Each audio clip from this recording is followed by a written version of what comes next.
ನಮಸ್ತೆ and welcome to bio studies.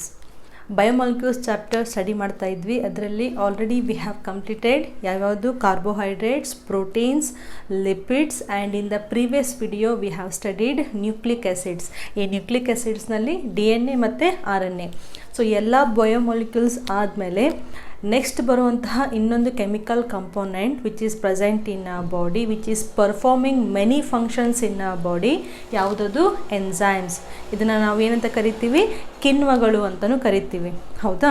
So in this video will study all the things related to enzymes. Text ಬುಕ್ನಲ್ಲಿ NCERT text ಬುಕ್ಕನ್ನು ನೋಡಿದರೆ ಎನ್ಸೈಮ್ಸ್ಗೆ ಸಂಬಂಧಪಟ್ಟಂತಹ ಸಾಕಷ್ಟು ಏನಂದರೆ ಕಾನ್ಸೆಪ್ಟ್ಗಳನ್ನು ನೀವು ಅರ್ಥ ಮಾಡ್ಕೋಬೇಕು. Very important for examination point of view.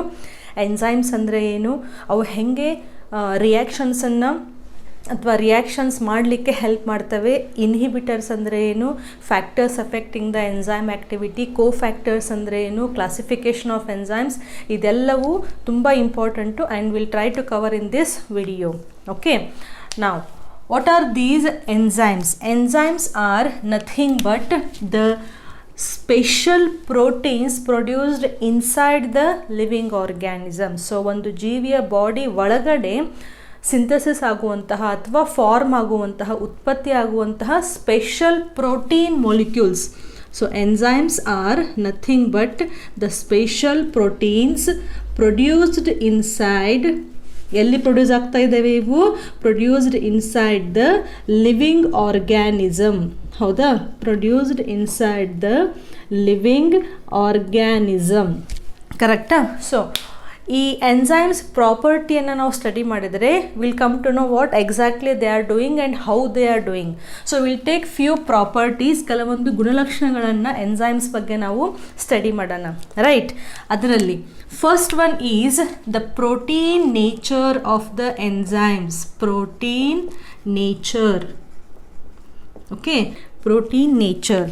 So all the enzymes, they are protein molecules. Protein ಅಂತಂದರೆ what are these proteins? Proteins are the polymers of amino acids, ಹೌದಾ? ಅಮೈನೋ ಆಸಿಡ್ಸ್ ಒಂದಕ್ಕೊಂದು ಜಾಯಿನ್ ಆಗಿ which is the characteristic bond peptide bond. So peptide bond ಮೂಲಕ ಎಲ್ಲ ಕೆಲವೊಂದು amino acids join ಆಗಿ protein ಮಾಲಿಕ್ಯೂಲನ್ನು form ಮಾಡ್ತವೆ. And these protein molecules they also act as the enzymes. ಪ್ರೋಟೀನ್ಸದ್ದು ಬೇರೆ ಬೇರೆ ಫಂಕ್ಷನ್ಸ್ ಇದ್ದಾವೆ, ಬಟ್ ಕೆಲವೊಂದು ಪ್ರೋಟೀನ್ಸು ಎನ್ಸೈಮ್ಸ್ ಆಗಿ ಅವು ಆ್ಯಕ್ಟ್ ಮಾಡ್ತವೆ. So the protein nature, that means all enzymes are protein molecules. They are proteinaceous in nature. So all enzymes are proteinaceous. Okay, but you have to study ಕೆಲವೊಂದು exceptions. Example, ribozyme and ribonuclease. Now what are these two examples? These are the enzymes which are not proteinaceous in nature. So ನಾವು ಏನು ಹೇಳ್ತಾ ಇದ್ದೀವಿ ಇಲ್ಲಿ? ಎಲ್ಲ ಎನ್ಸೈಮ್ಸೂ protein ಮೊಲಿಕ್ಯೂಲ್ಸೇ ಇರ್ತವೆ. ಕೆಲವೊಂದು enzymes, ಎಷ್ಟು, ಒಂದು ಅಥವಾ ಎರಡು ಪ್ರೋಟೀನ್ ಮಾಲಿಕ್ಯೂಲ್ಸ್ ಇಲ್ಲದೇ ಅವು ಎನ್ಸೈಮ್ ಥರನೇ ಬಿಹೇವಿಯರ್ ಮಾಡ್ತವೆ. ಯಾವುದು? ರೈಬೋಸೈಮ್ ಮತ್ತು ರೈಬೋನ್ಯೂಕ್ಲಿಯಸ್. ಸೊ ಇವು ಎಕ್ಸೆಪ್ಷನ್ಸ್ ಅಂದರೆ ಏನು? ಈ ಎರಡು ಎನ್ಸೈಮ್ಸನ್ನು ಹೊರತುಪಡಿಸಿ ಮಿಕ್ಕಿದೆಲ್ಲ ಎನ್ಸೈಮ್ಸು ಪ್ರೋಟೀನ್ ನೇಚರನ್ನು ಹೊಂದಿರ್ತವೆ. First one. The second one is these enzymes they are the ಬಯೋಕ್ಯಾಟಲಿಸ್ಟ್.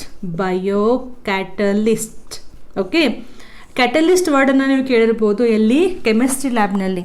Catalyst ಏನು ಮಾಡ್ತವೆ? ಕೆಮಿಕಲ್ ರಿಯಾಕ್ಷನ್ಸು ಸ್ಪೀಡನ್ನು ಜಾಸ್ತಿ ಮಾಡ್ತವೆ ಅಂತ ಓದ್ತೀವಿ. So what are these enzymes and why they are calling it as a biocatalyst? See, catalyst something related to the substance which speed ಅಥವಾ chemical ರಿಯಾಕ್ಷನದ್ದು speed ಜಾಸ್ತಿ ಮಾಡುವಂತಹ ಒಂದು ಕಂಪೋನೆಂಟ್ ಅಂತ ನೆನ್ಪಿಟ್ಕೋಬಹುದು. ಬಟ್ ಇಲ್ಲಿ ಹಿಂದ್ಗಡೆ ಯಾವ ವರ್ಡ್ ಇದೆ? ಬಯೋ ಅಂತ ಇದೆ. So enzymes which are nothing but the biocatalyst because all these enzymes, they are produced inside the living organisms, produced inside the living body. Okay, and next, very very important, they do their work, ಅವ್ರ function ಬಾಡಿಯಿಂದ ಹೊರಗಡೆ ಇಲ್ಲ, ಬಾಡಿಯಿಂದ ಹೊರಗಡೆ ಆದರೆ ಅದು chemistry ಲ್ಯಾಬಲ್ಲಿ catalyst ಅಂತ ಇಳಿಸ್ಕೊಳ್ಳುತ್ತೆ. But ಅದೇ ಮಾಲಿಕ್ಯೂಲ್, ಪ್ರೋಟೀನ್ ಮಾಲಿಕ್ಯೂಲು ನಮ್ಮ ಬಾಡಿ ಒಳಗಡೆನೆ, ಲಿವಿಂಗ್ ಬಾಡಿ ಒಳಗಡೆನೆ ಫಾರ್ಮ್ ಆಗಿ ಬಾಡಿ ಒಳಗಡೆನೆ ಅದು ಫಂಕ್ಷನ್ ಮಾಡ್ತಾ ಇದೆ. Therefore it is called as a biocatalyst. So enzymes, these are produced inside the living body and they are performing their function inside the living body. What you can write here, they are produced inside the living body, okay, and they catalyzed biochemical reactions. Bio ಅಂತಂದರೆ again living ಒಳಗಡೆ, body ಒಳಗಡೆ ಇರುವಂತಹ chemical ರಿಯಾಕ್ಷನ್ನ ಅವು catalyse ಮಾಡ್ತಾ ಇದ್ದಾವೆ. Third important character is about the unchanged form of enzymes. ಅಂದರೆ biochemical reactions ಆಗಬೇಕಾದ್ರೆ ನೋ ಡೌಟ್ ಎನ್ಸೈಮ್ಸ್ ಆ ರಿಯಾಕ್ಷನ್ನಿಗೆ ಹೆಲ್ಪ್ ಮಾಡ್ತವೆ. ಬಟ್ ಆ ರಿಯಾಕ್ಷನ್ ಆಗಬೇಕಾದ್ರೆ ಎನ್ಸೈಮ್ಸ್ ಯಾವುದೇ ರೀತಿಯಾದಂತಹ ಮೋಡಿಫಿಕೇಷನ್ಸ್ ಒಳಗಡೆ ಆಗೋದಿಲ್ಲ. ಅಥವಾ ಬಯೋಕೆಮಿಕಲ್ ರಿಯಾಕ್ಷನ್ಸ್ ಆದಮೇಲೆ ಎನ್ಸೈಮು ಅದು ತಂದೇನು ಒರಿಜಿನಲ್ ಒಂದು ರಚನೆ ಅಂತ ಇದೆಯಲ್ಲ ಅದನ್ನು ಅದು ಡಿಸ್ಟ್ರಾಯ್ ಮಾಡ್ಕೊಂಡಿರೋದಿಲ್ಲ. So unchanged form of enzymes ಅಂತಂದರೆ these enzymes during biochemical reactions they don't undergo any changes. They don't undergo any changes. Okay, that means they remain unchanged. Okay, so biochemical reaction ಮಾಡ್ಲಿಕ್ಕೆ help ಮಾಡುತ್ತೆ. But ಅದು ತಂದು original ಒಂದು structure ಇದೆಯಲ್ಲ ಅದನ್ನು ಕಳ್ಕೊಂಡು ಅದು ಹೆಲ್ಪ್ ಮಾಡೋದಿಲ್ಲ. ಅದು ಹೆಂಗಿರುತ್ತೆ ಹಾಗೇ ಉಳಿಯುತ್ತೆ. ಬಟ್ ಅಲ್ಲಿ ಅದು ಕೆಮಿಕಲ್ ರಿಯಾಕ್ಷನ್ಗೆ ಕೆಟಲೈಸ್ ಮಾಡಿರುತ್ತೆ. Okay, so this is the third character. Fourth character is enzyme reversibility. Fourth one, enzyme reversibility.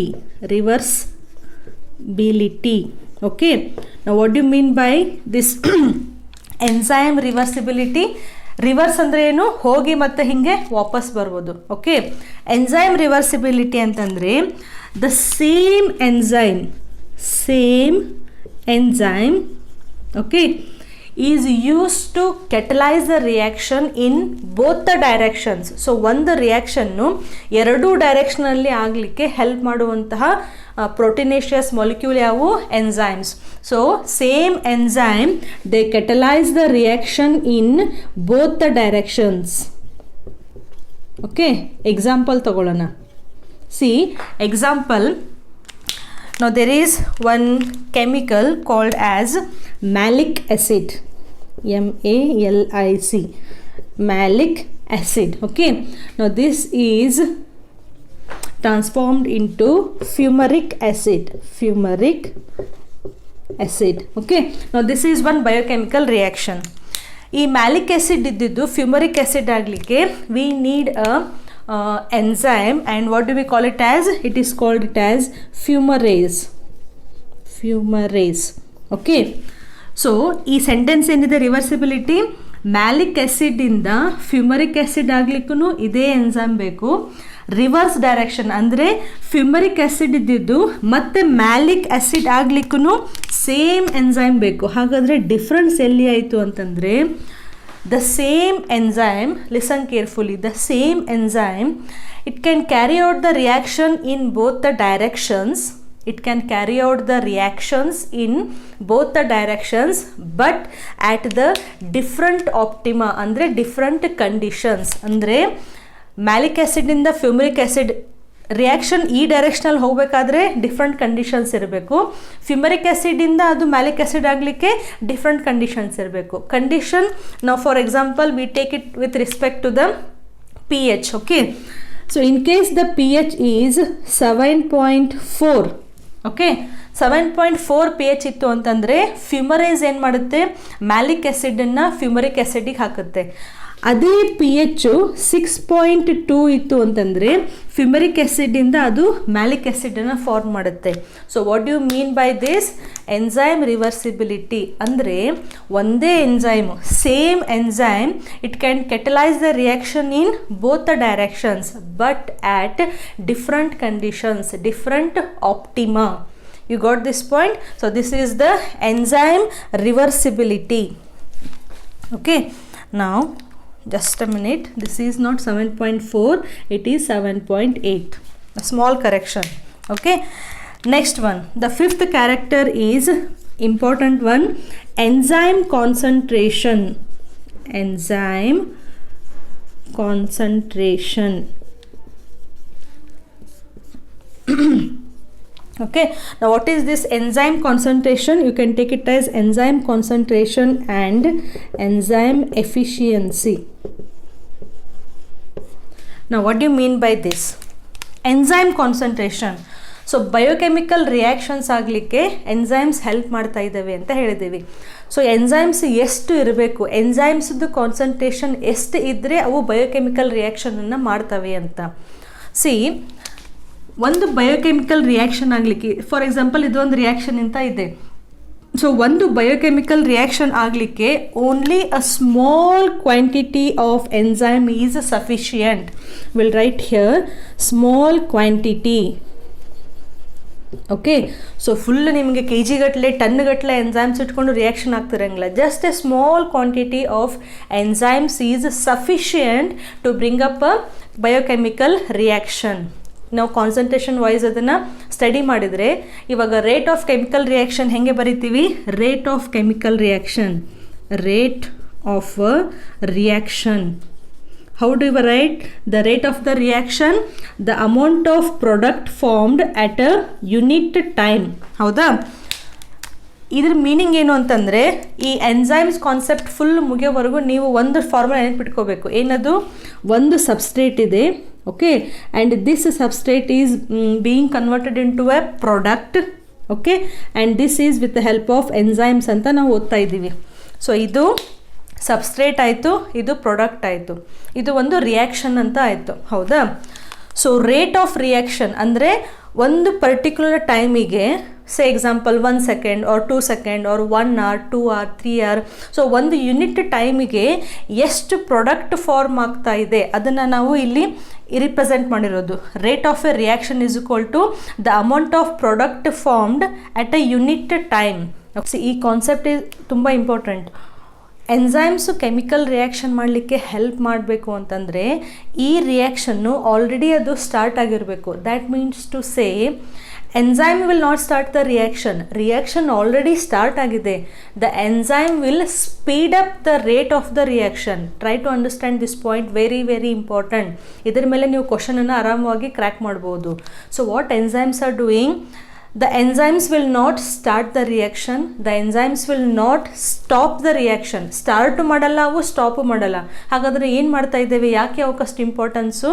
Because they are increasing the speed of the reaction. ಅಂದರೆ ಇವಾಗ ಒಂದು ಸೆಕೆಂಡಿಗೆ ಒಂದು 10 ಪ್ರಾಡಕ್ಟ್ಸ್ ಸ್ಟಾರ್ಟ್ ಆಗ್ತಾ, ಒಂದು 10 ಪ್ರಾಡಕ್ಟ್ಸು ಫಾರ್ಮ್ ಆಗ್ತಾ ಇದ್ದಾವೆ ಅಂತ ಇಮ್ಯಾಜಿನ್ ಮಾಡಿ. ಇದು ಒಂದು ರಿಯಾಕ್ಷನ್. ಈ ರಿಯಾಕ್ಷನ್ ಮೇಲೆ ಎನ್ಸೈಮ್ ಏನಾದರೂ ಆ್ಯಕ್ಟ್ ಆಯಿತು ಅಂತಂದರೆ ಒಂದು ಸೆಕೆಂಡಿಗೆ ಒಂದು 50 ಪ್ರಾಡಕ್ಟ್ ಸ್ಟಾರ್ಟ್ ಆಗ್ಬೋದು. So that is a function of enzyme. Enzyme will not start or stop the reaction. It will just speed up the rate of the reaction. Now there is one example according to your NCERT textbook. See, carbon dioxide, okay, reacts with water to form carbonic acid, H2CO3. ಅಂದರೆ ಏನಿದು? Carbonic acid. ಈ reaction ಎಲ್ಲಾಗುತ್ತೆ? ನಮ್ಮದು respiration ಆಗಬೇಕಾದ್ರೆ ಈ reaction ಆಗುತ್ತೆ. Okay, ಇದಕ್ಕೆ ಒಂದು enzyme ಬೇಕು. ಯಾವುದದು ಎನ್ಸೈಮು? Carbonic acid. ಎನ್ಸೈಮ್ ಹೆಸರು carbonic anhydrase. Okay, enzymes usually ASE ವರ್ಡಿಂದ ಎಂಡ್ ಆಗ್ತವೆ. ಇದು ನಿಮಗೆ ಗೊತ್ತಿರ್ಬೋದು. So there is one reaction where carbon dioxide reacts with water to form a carbonic acid. Okay, now ಈ reaction just imagine without the presence of enzyme act ಆಗಲೇ ಈ carbonic acid ಇನ್ನೂ ಈ ರಿಯಾಕ್ಷನ್ ಮೇಲೆ ಆ್ಯಕ್ಟ್ ಆಗಿಲ್ಲ. ಅವಾಗ ಏನಾಗುತ್ತೆ, nearly 200 molecules of carbonic acid are formed in 1 hour. Let me confirm. Yeah, in 1 hour. So 1 ತಾಸಿನಲ್ಲಿ 200 molecule ಅಷ್ಟು ಕಾರ್ಬೋನಿಕ್ ಆ್ಯಸಿಡ್ಡು ಫಾರ್ಮ್ ಆಗ್ತಾ ಇದ್ದಾವೆ. ನಾವು ಕಾರ್ಬೋನಿಕ್ ಆನ್ಹೈಡ್ರೇಸ್ ಆ್ಯಕ್ಟಿವೇಟ್ ಆಗಿ it will start catalysing the reaction. ಅವಾಗ ಏನಾಗುತ್ತೆ, nearly 6 lakh molecules of carbonic acid are formed per second. ಗೊತ್ತಾಗ್ತಿದೆಯಾ? So this is in the presence of enzymes. So just imagine, enzymes ಇಲ್ಲದೆ ಇರುವಾಗ 1 ತಾಸಿಗೆ just 200 molecules form ಆಗ್ತಾ ಇತ್ತು. ಅದೇ enzyme ಬಂದುಬಿಡ್ತು ಅಂತಂದರೆ it will speed up the rate of the reaction. ಎಷ್ಟು speed ಆಗಿದೆ, 200 1 ತಾಸಿಗೆ, ಬಟ್ ಇಲ್ಲಿ 1 ಸೆಕೆಂಡಿಗೆ ಇಷ್ಟೊಂದು ಲಕ್ಷಗಟ್ಟಲೆ ಪ್ರಾಡಕ್ಟ್ ಫಾರ್ಮ್ ಆಗ್ತಾ ಇದ್ದಾವೆ. ಸೊ ನಿಯರ್ಲಿ 10 million times ಇದು ಜಾಸ್ತಿ ಆಯಿತು. So that is the meaning, enzymes they speed up the rate of the reaction. Just rate of the reaction speed ಆಗುತ್ತೆ ಅಂದ್ರೆ ಇಷ್ಟು ಹೋಗ್ತಾ ಇರೋದು ಇಷ್ಟು ಸ್ಪೀಡ್ ಆಗುತ್ತೆ ಅಂತಲ್ಲ, ಫುಲ್ಲಾಗಿ. So they speed up the rate of the reaction.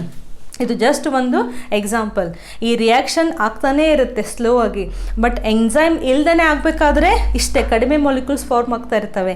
ಅದೇ ಎನ್ಸೈಮ್ ಕೆಟಲೈಸ್ ಮಾಡ್ತು ಅಂತಂದರೆ ಇಷ್ಟೊಂದು ಮಾಲಿಕ್ಯೂಲ್ಸ್ ಕಾರ್ಬೋನಿಕ್ ಆ್ಯಸಿಡ್ದು ಫಾರ್ಮ್ ಆಗುತ್ತೆ. So we are studying the enzyme concentration and efficiency.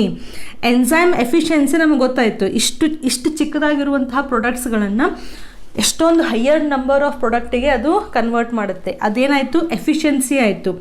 Enzyme concentration ಏನು, just small quantity of enzyme is sufficient to bring up the reactions. Okay, so these characters are properties: protein nature, biocatalyst, unchanged form, reversibility, then enzyme concentration and efficiency.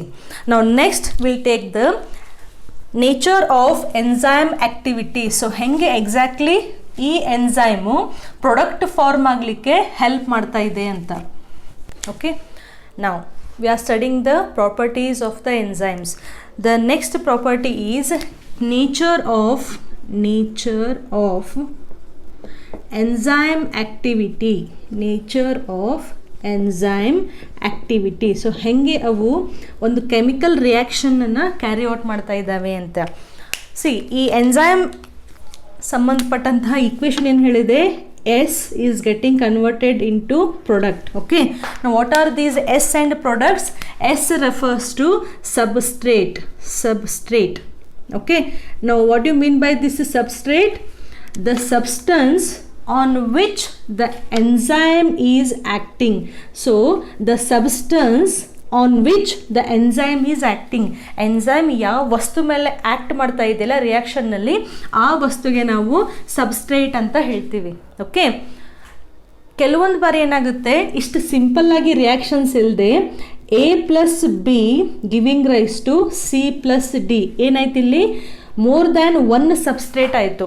ಇಲ್ಲಿ single molecule ಇತ್ತು. Okay, but ಇಲ್ಲಿ more than 1 substance ಆಯಿತು ಅಂದರೆ ಅದನ್ನು ನಾವು reactant ಅಂತಲೂ ಕರಿತೀವಿ, ರಿಯಾಕ್ಟಂಟ್ಸ್.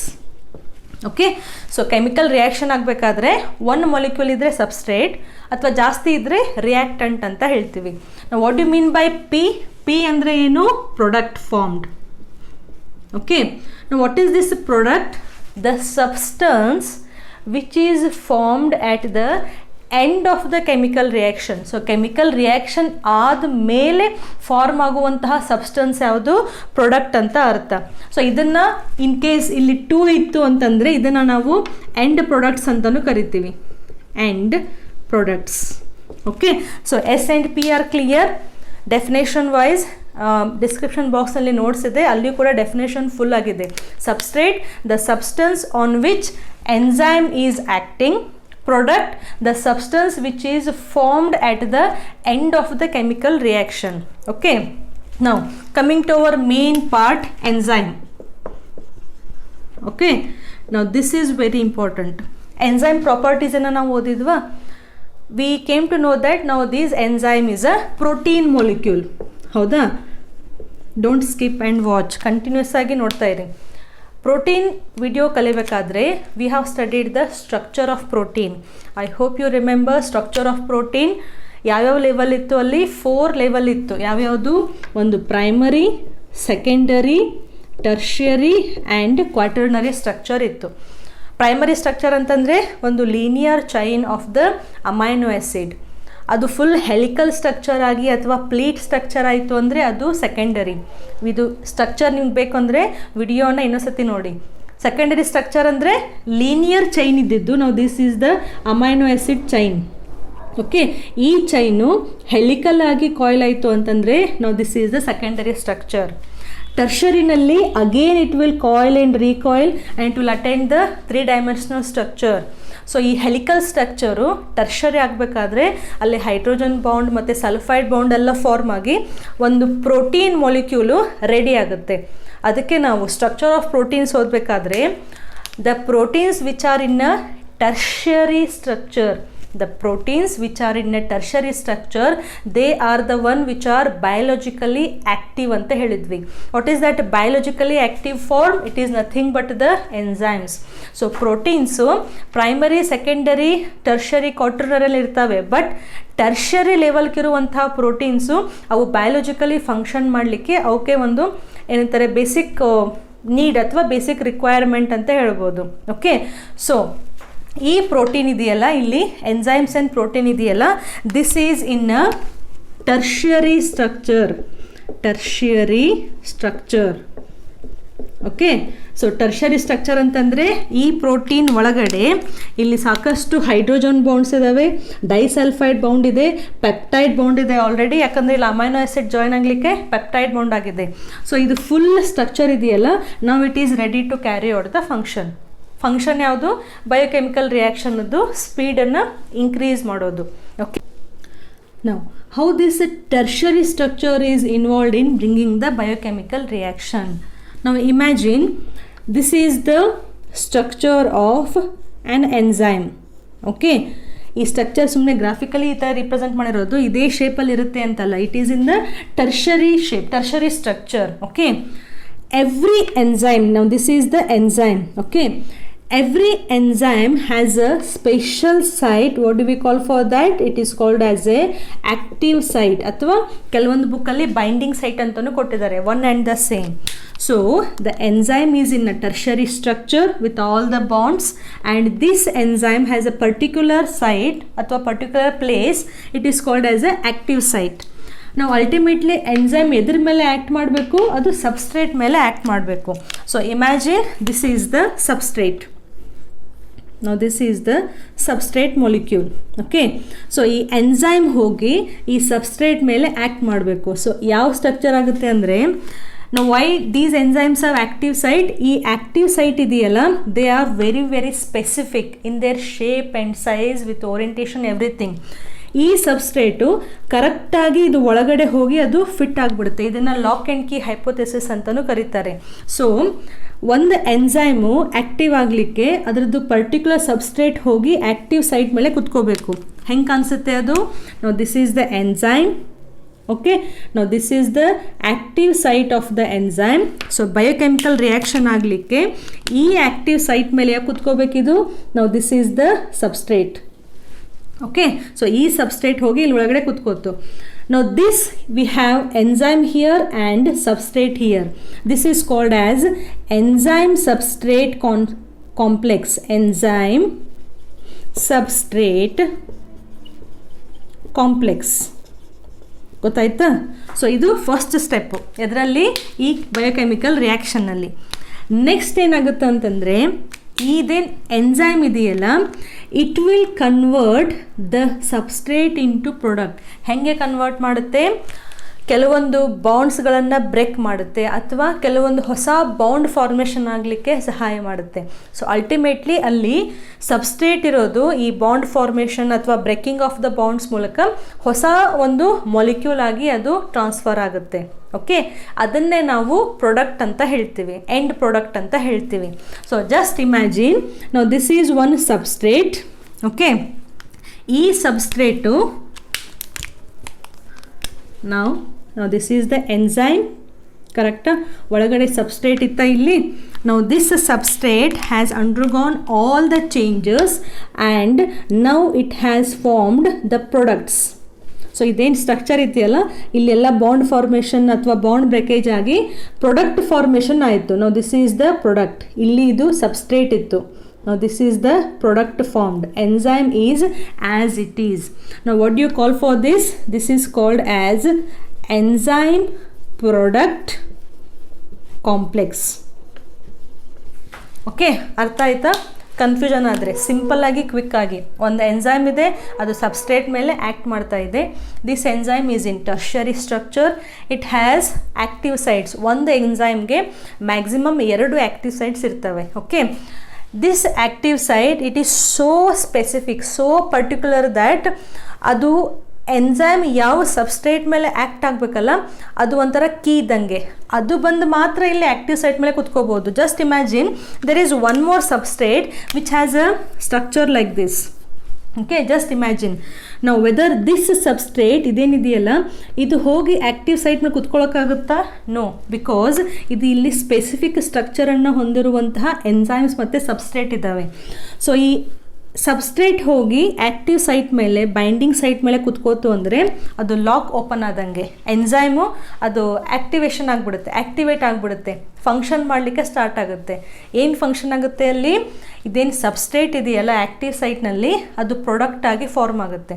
So ಇಲ್ಲಿ enzyme substrate complex, enzyme product complex. Next step ಏನಿದೆ ಅಲ್ಲ, now the enzyme will tell, okay, I have done my work, let me release the products. So what will happen here? This is the enzyme. Okay, ಇಲ್ಲಿ ಜಾಗ ಇಲ್ಲ ಅಂತ enzyme size ಸಣ್ಣದು ಮಾಡಿದ್ದೀನಿ, but it doesn't mean that after the reaction the enzyme will decrease in its size. No, no, this is the enzyme. ಇದು active site. Okay, now the products are released. Now these are the products. ಗೊತ್ತಾಯ್ತಾ? So this is the mode of the nature of enzyme action. So enzyme ಹೆಂಗೆ act ಮಾಡ್ತಾ ಇದೆ? The enzyme has a active site.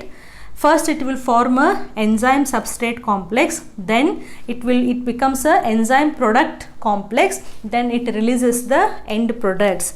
ಇದೇನು 2 ಇದಾವಲ್ಲ, ಯಾವುದು? ಎಂಸೈಮ್ substrate complex ಮತ್ತು enzyme product complex. These are very temporary states, temporary states ಅಥವಾ transitional state ಅಂತಲೂ ಹೇಳ್ಬೋದು. Okay, they are very short lived. ಈ ಎಷ್ಟು ಶಾರ್ಟ್ ಲಿವ್ಡ್ ಅಂತಂದರೆ, ಒಂದು ಎನ್ಸೈಮ್ ಇದೆ, ಅದು ಸಬ್ಸ್ಟ್ರೇಟ್ ಆಯಿತು, ನೆಕ್ಸ್ಟ್ ನೋಡ್ತಾ ನೋಡ್ತಾ ನೋಡ್ತಾ ಅಲ್ಲಿ ಪ್ರಾಡಕ್ಟ್ಸು ಫಾರ್ಮ್ ಆಗಿಬಿಟ್ಟಿರ್ತವೆ. So these 2 stages they are very short duration, they have very short duration. So this is the nature of enzyme activity. ಅರ್ಥ ಆಯ್ತಾ? ಸೊ ಇದೆರಡು ಜಾಯಿನ್ ಆಗಬೇಕು, ಇಲ್ಲಿ ಪ್ರಾಡಕ್ಟನ್ನು ಫಾರ್ಮ್ ಮಾಡಬೇಕು. ಸೊ ಪ್ರತಿ ಸತ ಈ ಸಬ್ಸ್ಟ್ರೇಟು ಡಿವೈಡ್ ಆಗಿ ಪ್ರಾಡಕ್ಟನ್ನು ಫಾರ್ಮ್ ಮಾಡುತ್ತೆ ಅಂತಲ್ಲ, ಕೆಲವೊಂದು ಬಾರಿ 2 ಸಬ್ಸ್ಟ್ರೇಟ್ ಸೇರಿ ಆ್ಯಕ್ಟಿವ್ ಸೈಟ್ ಒಳಗಡೆ ಅವು ಒಂದು ಮೊಲಿಕ್ಯುಲ್ ಆಫ್ ಪ್ರಾಡಕ್ಟನ್ನು ಫಾರ್ಮ್ ಮಾಡ್ಬೋದು. So that is number of reactants and number of ಪ್ರೊಡಕ್ಟ್ಸನ್ಸ್ ಎಷ್ಟಿದಾವೆ, that is a different theory. Here you have to remember only the nature of enzyme activity, ಹೆಂಗೆ ಅದು ರಿಯಾಕ್ಷನನ್ನು ಮಾಡ್ತಾ ಇದೆ. Next very very important concept is activation energy. You can open your NCERT textbook, you will get one graphical representation. Activation energy. Okay, now what do you mean by this activation energy? Activation energy ಹೆಸರಿನಲ್ಲೇ ಇದೆ. ಒಂದು substrate ಇರೋದು active ಆಗಿ ಅದು ಒಂದು ಪ್ರಾಡಕ್ಟನ್ನು form ಮಾಡಲಿಕ್ಕೆ ಅಲ್ಲಿ ಒಂದು ಎನರ್ಜಿ ರಿಕ್ವೈರ್ಮೆಂಟ್ ಇರುತ್ತೆ. ಅಂದರೆ ಯಾವುದೇ ಒಂದು ಕೆಮಿಕಲ್ ರಿಯಾಕ್ಷನ್ ಆಗಬೇಕು ಅಂತಂದರೆ ಇನಿಷಿಯಲಿ ಅದಕ್ಕೆ ಒಂದು ಎನರ್ಜಿ ಅಂತ ಬೇಕು. ಆ ಎನರ್ಜಿನ ನಾವು ಆ್ಯಕ್ಟಿವೇಶನ್ ಎನರ್ಜಿ ಅಂತ ಕರಿತೀವಿ. So the energy which is required to start a reaction, which is required to start a chemical reaction, we call it as a activation energy. Graphically ಇದನ್ನ ನೀವು ರಿಪ್ರೆಸೆಂಟ್ ಮಾಡಬೇಕು ಅಂದರೆ open your NCERT textbook. Now here you have rate of the reaction ಅಥವಾ progress of the reaction, progress of the reaction ಅಥವಾ rate of the reaction, ಎಷ್ಟು product form ಆಗ್ತಾ ಇದ್ದಾವೆ. ನಾವು here you have energy, potential energy, potential energy. Okay, now Now try to understand this graph. You have a substrate here. Okay, you have a product here. ಯಾಕೆ ಇದನ್ನು ಹೀಗೆ represent ಮಾಡಿದ್ದು? C, ಇಲ್ಲಿ energy ಇದೆ. Okay, energy ಮೇಲ್ಗಡೆ ಹೋಗ್ತಾ ಹೋಗ್ತಾ ಜಾಸ್ತಿ ಆಗ್ತಿದೆ. ಸೊ ಕೆಳಗಡೆ ಲೆವೆಲ್ಗೆ ಯಾವುದಿದೆ? ಪ್ರಾಡಕ್ಟ್ ಇದೆ. ಇಲ್ಲಿ ಸಬ್ಸ್ಟ್ರೇಟ್ ಎನರ್ಜಿ ಇದೆ, ಇಲ್ಲಿ ಪ್ರಾಡಕ್ಟ್ ಎನರ್ಜಿ ಇದೆ. That means energy of the substrate is more and energy of the product is less.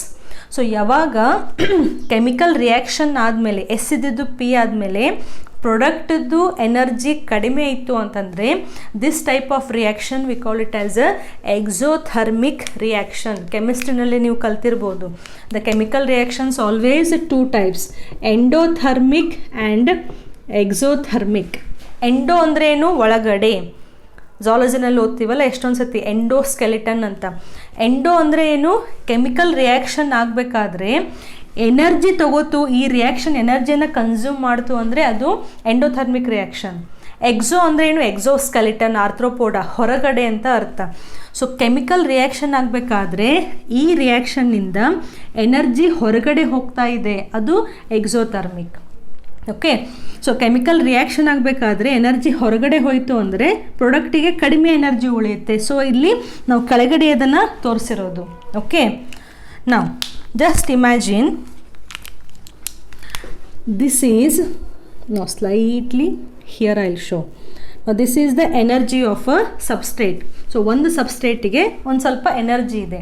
So ನಾವೇನು ಹೇಳಿದ್ವಿ? ಆ್ಯಕ್ಟಿವೇಷನ್ ಎನರ್ಜಿ ಅಂತಂದರೆ ಈ ರಿಯಾಕ್ಷನ್ ಆಗಲಿಕ್ಕೆ certain amount of energy is required. ಯಾವುದೇ ಒಂದು ರಿಯಾಕ್ಷನ್ ಆಗಬೇಕಂದ್ರೆ ಸ್ಟಾರ್ಟಿಂಗಲ್ಲಿ ಅಲ್ಲಿ ಎನರ್ಜಿ ರಿಕ್ವೈರ್ಮೆಂಟ್ ಇರುತ್ತೆ. ಓಕೆ, ಸೊ ಈ ಸಬ್ಸ್ಟ್ರೇಟು ಎನರ್ಜಿಯನ್ನು ತಗೊಂಡು, okay, it will gain the energy to start the reaction start ಆಗಲಿಕ್ಕೆ ಇದು ಎನರ್ಜಿಯನ್ನು ಬಳಸ್ಕೊಂಡು it will start producing the product. ಗೊತ್ತಾಯ್ತಾ? So this substrate initially it requires some energy to begin the reaction. ಇವಾಗ ನೋಡಿ, ಎನರ್ಜಿನೂ ಫಿಸಿಕ್ಸ್ನಲ್ಲಿ ಓದ್ತಿರಲ್ಲ, ವರ್ಕ್, ಫಾರ್ಮ್ ಆ್ಯಂಡ್ ಎನರ್ಜಿ ಅಂತ. ಈವನ್ ನಾನು ನಡಿಬೇಕು ಅಂದರೆ ಅದೊಂದು ರಿಯಾಕ್ಷನ್, ಅಲ್ಲಿ ನನಗೆ ಎನರ್ಜಿ ಬೇಕು. ಊಟ ಮಾಡಬೇಕು ಅಂದರೆ ಎನರ್ಜಿ ಇರಬೇಕು. ಅದರಿಂದ ಗ್ಲೂಕೋಸ್ ಫಾರ್ಮ್ ಆಗಲಿಕ್ಕೆ ಅಲ್ಲೂ ಎನರ್ಜಿ ಇರುತ್ತೆ. ಸೊ ಯಾವುದೇ ರಿಯಾಕ್ಷನ್ ಆಗಬೇಕಂದ್ರೆ little amount of energy is required. So ಇಲ್ಲಿಯೂ ಕೂಡ ಸಬ್ಸ್ಟ್ರೇಟು ಎನರ್ಜಿಯನ್ನು ತಗೊಂಡು ಪ್ರಾಡಕ್ಟ್ ಫಾರ್ಮ್ ಮಾಡಲಿಕ್ಕೆ ಸ್ಟಾರ್ಟ್ ಆಗ್ತಾ ಇದೆ. ಯಾಕೆ ಇದು ಕೆಳಗೆ ಬಂತು? ಯಾಕಂದರೆ ಇದು ಎಕ್ಸೋಥರ್ಮಿಕ್ ರಿಯಾಕ್ಷನ್, ಎನರ್ಜಿ ರಿಲೀಸ್ ಆಗ್ತಾ ಇದೆ, ಅದಕ್ಕೆ ಇದು ಕೆಳಗಡೆ ಬರ್ತಾ ಪ್ರಾಡಕ್ಟನ್ನು ಫಾರ್ಮ್ ಮಾಡ್ತು. ಓಕೆ, ನಾವು ದಿಸ್ ಈಸ್ ದ, ಸೊ ಇಷ್ಟು ಎನರ್ಜಿಯನ್ನು ಅದು ತಗೊಂಡು ಪ್ರಾಡಕ್ಟನ್ನು ಫಾರ್ಮ್ ಮಾಡ್ತಾ ಇದೆ. ಓಕೆ, ನಾವು ಹಿಯರ್ ಕಮ್ಸ್ ದ ಎನ್ಸೈಮ್. ಈ ಸಬ್ಸ್ಟ್ರೇಟು ಪ್ರಾಡಕ್ಟ್ ಆಗಲಿಕ್ಕೆ ಒಂದು ಎನ್ಸೈಮ್ ಆ್ಯಕ್ಟ್ ಆಗಿದೆ. ಎನ್ಸೈಮ್ ಆ್ಯಕ್ಟ್ ಆದ ತಕ್ಷಣ automatically speed of the reaction ಅಂತೂ ಫಾಸ್ಟ್ ಆಗೇ ಇರುತ್ತೆ. ಓಕೆ, ನಾವು this is the graph for the enzyme. ಮೇಲ್ಗಡೆ ಬ್ಲೂ ಇದೆಯಲ್ಲ, ಅದು without enzyme substrate to product ಆಗಲಿಕ್ಕೆ ಬೇಕಾದಂತಹ ಒಂದು activation energy.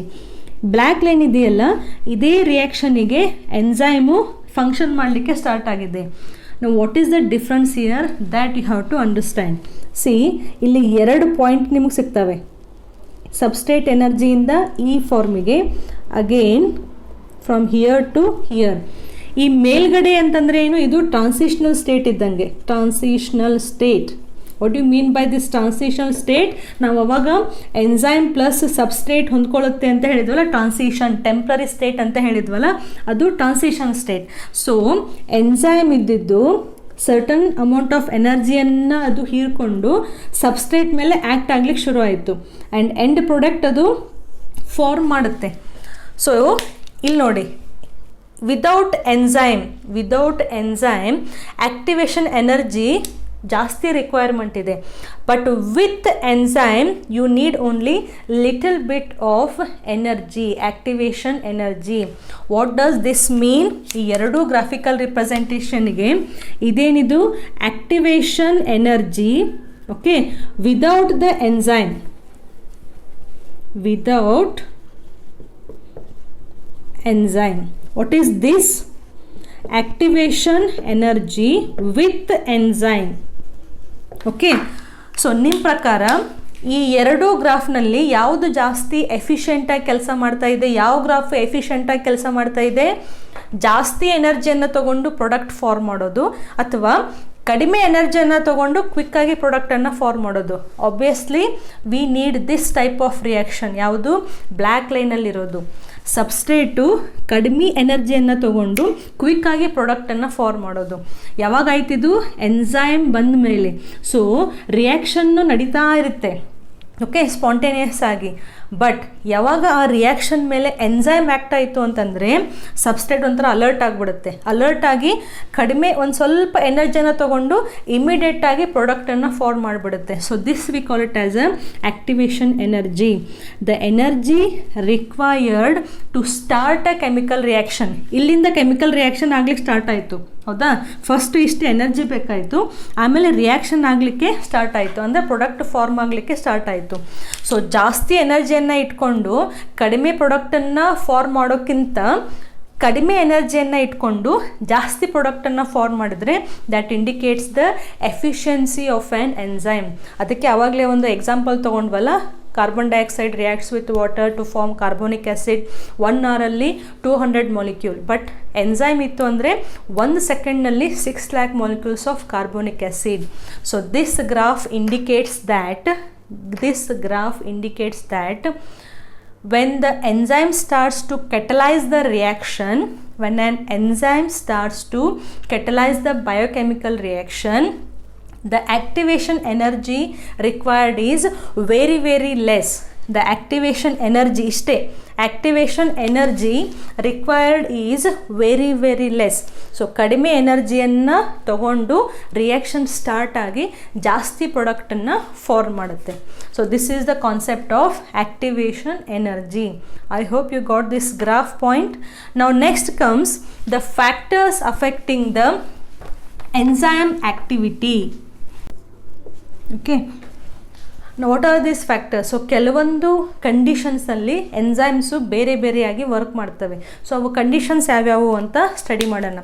Just 3 graphs, very very easy and very very important also for NEET. ನಾವು what are these factors? Text ಬುಕ್ನಲ್ಲಿ 3 ಫ್ಯಾಕ್ಟರನ್ನು ಕೊಟ್ಟಿದ್ದಾರೆ. First one is pH, second one is temperature, and third one is substrate concentration. We'll take this one by one. Now first graph is pH. So henge, now this is the pH. Okay, now here is the pH. This is enzyme activity. Okay, so enzyme ಅದು ತನ್ನ ಕೆಲಸವನ್ನು ಮಾಡಲಿಕ್ಕೆ ಈ P H ಹೇಗೆ affect ಆಗುತ್ತೆ. And the very simple graph what they have given is this one. Okay, ನಾವು just ಇಲ್ಲಿ P H 1 2 3 4 5 6 7 8 9 10 ಬರ್ಕೊಂಡು ಹೋಗಿ. ಈ ಗ್ರಾಫ್ ಏನು ಇಂಡಿಕೇಟ್ ಮಾಡುತ್ತೆ ಅಂತಂದರೆ, ಸಿ ಎನ್ಸೈಮ್ ಆ್ಯಕ್ಟಿವಿಟಿ ಯಾವಾಗ ಹೈಯೆಸ್ಟ್ ಇದೆ ಈ ಪಾಯಿಂಟಲ್ಲಿ, ಅಂದರೆ ಈ point. So at certain pH, enzyme activity is at the peak. So ಒಂದು ಎನ್ಸೈಮಿಗೆ ಅದಕ್ಕೆ ರಿಕ್ವೈರ್ ಆಗುವಂತಹ ಒಂದು ಪಿ ಎಚ್ ಇರುತ್ತೆ, ಒಂದು ಆಪ್ಟಿಮಮ್ ಕರೆಕ್ಟಾಗಿ ಒಂದು ಪಿ ಎಚ್ ಇರುತ್ತೆ. ಆ ಪಿ ಎಚ್ನಲ್ಲಿ ಆ ಎನ್ಸೈಮ್ ಇತ್ತು ಅಂತಂದರೆ ಅದರದ್ದು ಆ್ಯಕ್ಟಿವೇಶನ್ ಜಾಸ್ತಿ ಆಗುತ್ತೆ, ಅಂದರೆ ಜಾಸ್ತಿ ಸಬ್ಸ್ಟ್ರೇಟನ್ನು ಅದು ಜಾಸ್ತಿ ಪ್ರಾಡಕ್ಟಾಗಿ ಕನ್ವರ್ಟ್ ಮಾಡಲಿಕ್ಕೆ ಸ್ಟಾರ್ಟ್ ಆಗಿಬಿಡುತ್ತೆ. ಅದೇ ಸ್ವಲ್ಪ ನೀವು ಆ ಪಿ ಎಚನ್ನು ಕಡಿಮೆ ಮಾಡಿ ಅಥವಾ ಹೆಚ್ಚಿಗೆ ಮಾಡಿ ಎನ್ಸೈಮ್ ಆ್ಯಕ್ಟಿವಿಟಿ ಏನಾಯಿತು, ಎರಡೂ ಕಡೆ ಕಡಿಮೆ ಆಯಿತು. ಓಕೆ, ಸೊ ಈ ಗ್ರಾಫಲ್ಲಿ very simple to understand. at certain point the enzyme activity is more. So at certain pH here enzyme activity is more. ಈ pH ಗಿಂತ ಕಡಿಮೆ ಅಥವಾ ಜಾಸ್ತಿ ಬಂದರೆ enzyme activity ಸ್ಲೋಲಿ ಕಡಿಮೆ ಆಗುತ್ತೆ ಅಂತ ಅರ್ಥ.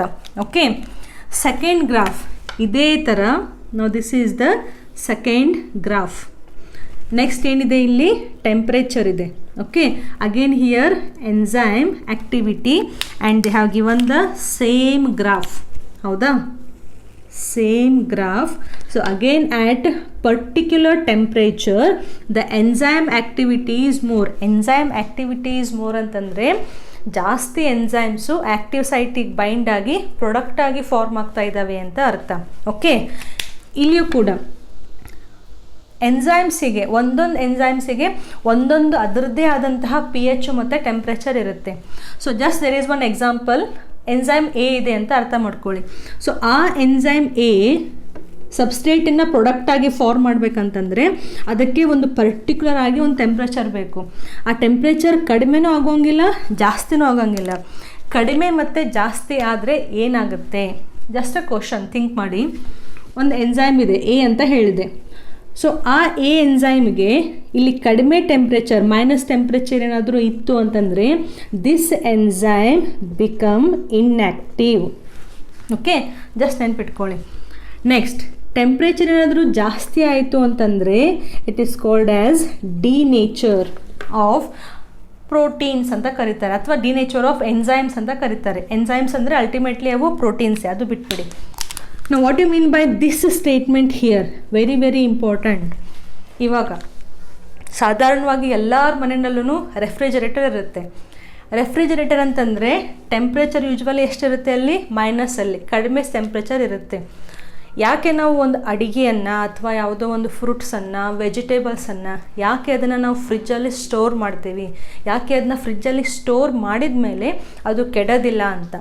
ಸಿ, ಟೆಂಪ್ರೇಚರ್ ಕಡಿಮೆ ಇದೆಯಾ, ಅಲ್ಟಿಮೇಟ್ಲಿ ನಮ್ಮದು ಫುಡ್ ಆಗ್ಬೋದು, ಫ್ರೂಟ್ಸ್ ಆಗ್ಬೋದು, ವೆಜಿಟೇಬಲ್ಸ್ ಆಗ್ಬೋದು, ಅವೆಲ್ಲ ಕೆಮಿಕಲ್ ಕಂಪೋನೆಂಟ್ಸ್. ಕೆಮಿಕಲ್ ಕಂಪೋನೆಂಟ್ಸ್ ಅಂದರೆ ಅದು ಅಲ್ಲಿ ಲಿವಿಂಗ್ ಇದ್ದಾಗ ಅದರಲ್ಲಿ ಎಂಜೈಮ್ಸ್ ಇತ್ತು. ಎಂಜೈಮ್ಸ್ ಇದ್ರೇ ರಿಯಾಕ್ಷನ್ ಆಗಬೇಕು. ಎಂಜೈಮ್ಸೇ ಇಲ್ಲ ಅಥವಾ ಎಂಜೈಮ್ಸು ಅದ್ರದ್ದು ಫಂಕ್ಷನಲ್ಲಿ ಸ್ಟಾಪ್ ಆಗಿಬಿಟ್ಟಿದೆ ಅಂತಂದರೆ ಅಲ್ಲಿ ಯಾವುದೂ ರಿಯಾಕ್ಷನ್ ಆಗ್ತಾ ಇಲ್ಲ ಅಂತ. ಸೊ ಕಡಿಮೆ ಟೆಂಪ್ರೇಚರ್ನಲ್ಲಿ ಎಂಜೈಮ್ ಆ್ಯಕ್ಟಿವಿಟಿ ಪೂರ್ತಿ ಕಡಿಮೆ ಇರುತ್ತೆ. ಅಂದರೆ ಅವು ಯಾವುದೇ ರಿಯಾಕ್ಷನಿಗೆ ಹೆಲ್ಪ್ ಮಾಡ್ತಾ ಇಲ್ಲ. ಸೊ ಯಾವುದೇ ರಿಯಾಕ್ಷನಿಗೆ ಅದು ಹೆಲ್ಪ್ ಮಾಡ್ತಾ ಇಲ್ಲ ಅಂತಂದರೆ ಆ ಫುಡ್ಡು ಅಲ್ಲಿ ಯೂಶ್ವಲಿ ಕೆಡೋದೇ ಇಲ್ಲ, ಅದರದ್ದು ಫಾರ್ಮು ಚೇಂಜ್ ಆಗಲಿಕ್ಕೆ ಸಾಧ್ಯನೇ ಇಲ್ಲ. ಅದಕ್ಕೆ ನಾವು ಕಡಿಮೆ ಟೆಂಪ್ರೇಚರ್ನಲ್ಲಿ ಸ್ಟೋರ್ ಮಾಡೋದು.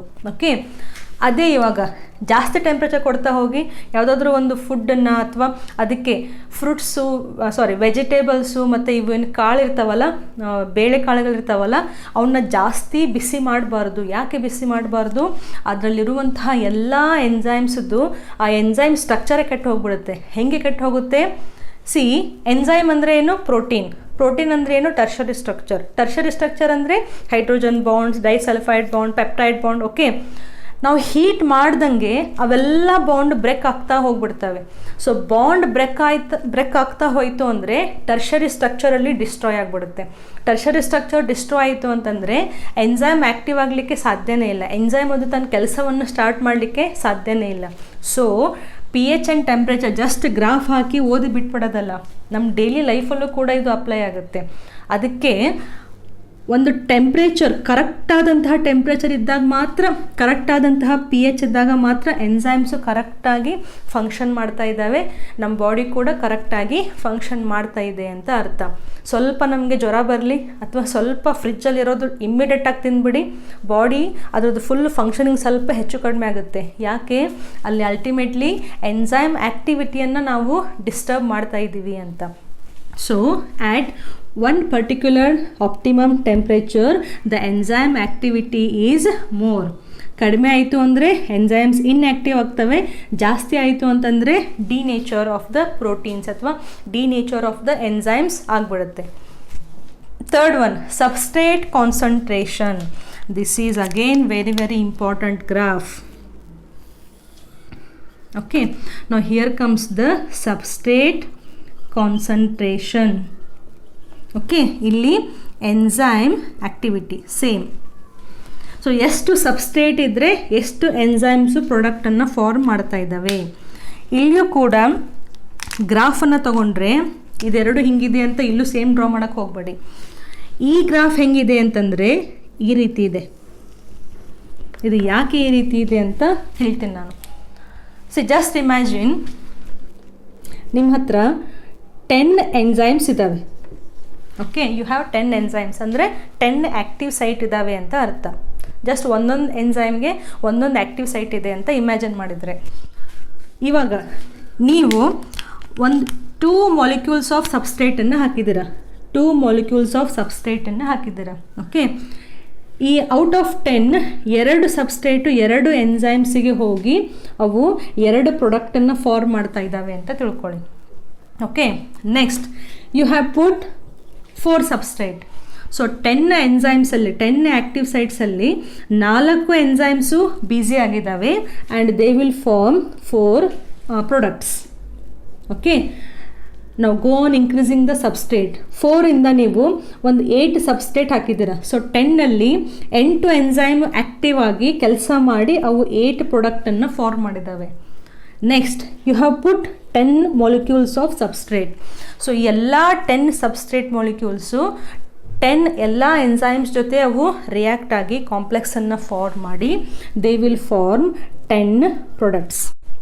Right, next you have put 15 molecules of substrate. ಅರ್ಥ ಆಗ್ತಿದೆಯಾ? ನೀವು 15 ಸಬ್ಸ್ಟ್ರೇಟ್ ಹಾಕಿದ್ದೀರಾ, ಬಟ್ ಎಂಜೈಮ್ಸ್ ಮಾತ್ರ 10 ಇದ್ದಾವೆ. ಸೊ 5 ಸಬ್ಸ್ಟ್ರೇಟು ಹಾಗೆ ಇರ್ತವೆ, ಪ್ರಾಡಕ್ಟ್ ಆಗಿರೋದಿಲ್ಲ. ಓನ್ಲಿ 10 ಸಬ್ಸ್ಟ್ರೇಟ್ ಅವು 10 ಎಂಜೈಮ್ಸ್ ಜೊತೆ ಕಾಂಪ್ಲೆಕ್ಸನ್ನು ಫಾರ್ಮ್ ಮಾಡಿ they will form again 10 products.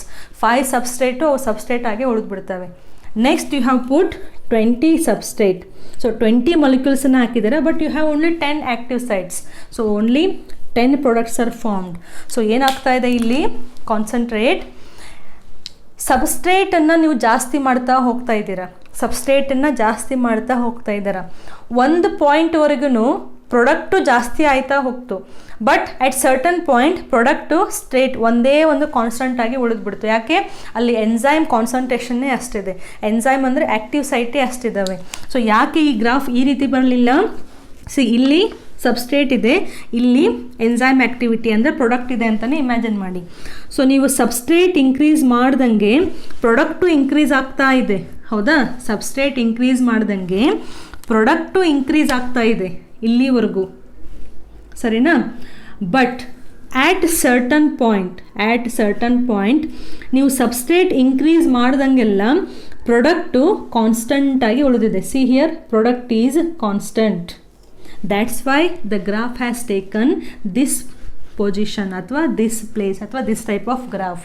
So substrate concentration ಮತ್ತು ಎನರ್ಜಿ ಆ್ಯಕ್ಟಿವೇಶನ್ ತೊಗೊಂಡ್ರೆ ಸಬ್ಸ್ಟ್ರೇಟ್ ಇನ್ಕ್ರೀಸ್ ಆದಂಗೆ ಎಂಜೈಮ್ ಆ್ಯಕ್ಟಿವಿಟಿ ಇನ್ಕ್ರೀಸ್ ಆಗ್ತಾ ಆಟ್ certain point it becomes the constant. ಇದೇನು ಪಾಯಿಂಟ್ ಇದೆಯಲ್ಲ, this V call it as V max. ನಾವು definition of V max very important. V max ಅಂದರೆ ಏನು? ಯಾವ ಪಾಯಿಂಟಿಂದ ಅದು ಕಾನ್ಸ್ಟಂಟ್ ಆಗ್ಲಿಕ್ಕೆ ಸಾಧ್ಯ ಆಯ್ತಲ್ಲ, ಅದು ವಿ ಮ್ಯಾಕ್ಸ್. ನಾವು here you take this one. ಸೊ ನೀವು ಈ ಪಾಯಿಂಟ್ನಷ್ಟು ಸಬ್ಸ್ಟ್ರೇಟ್ ಹಾಕಿದಾಗ ನಿಮಗೆ ಎಂಜೈಮು ಮ್ಯಾಕ್ಸಿಮಮ್ ಆ್ಯಕ್ಟಿವಿಟಿಯನ್ನು ತೋರಿಸ್ತಿದ್ದಾವೆ. ಅಂದರೆ at V max point all the active site of the enzymes are saturated with the substrate. very important. Just a minute, I'll drink some. So what is this Vmax andre e point. Okay, now what is this point is indicating?